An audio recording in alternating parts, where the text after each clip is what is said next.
wholly deferential, on Supreme Court judgment on demonetization.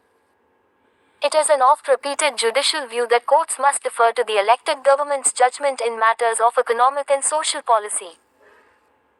Their interventions are usually limited to instances where executive decisions are palpably arbitrary or patently illegal. In this backdrop, it is no surprise that 4 of the 5 judges on a constitution bench of the Supreme Court deferred to the government's wisdom in dramatically announcing the move on November 8, 2016 to demonetize all 500 rupees and 1000 rupees notes that were then in circulation. The scope of judicial intervention was only to examine the decision-making process, but the majority has given its uncritical endorsement to the process, terming it to be free of flaws. It has upheld the government's power to demonetize notes without quantitative restrictions and accepted the claim that there was adequate consultation between the Union government, which initiated the proposal, and the Reserve Bank of India (RBI).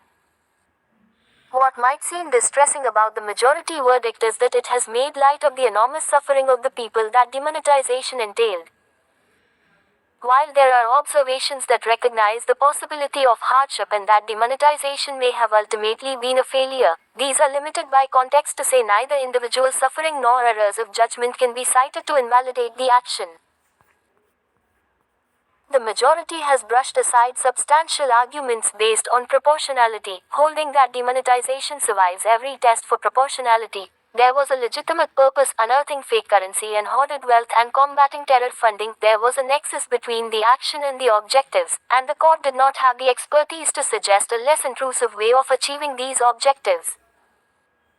However, it does not properly address the question on whether the adverse consequences could have been limited.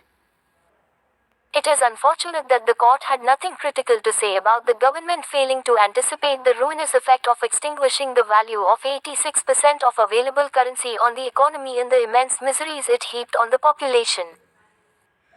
Justice B. V. Nagaratna's dissent, holding the process to be flawed and the RBI's approach to be without application of mind, is a consolation for those who want the courts to hold those in power to account. In a larger sense, of course, a judicial rap on policy questions matters little. But it might give governments cause for pause before implementing decisions with far-reaching consequences for the people.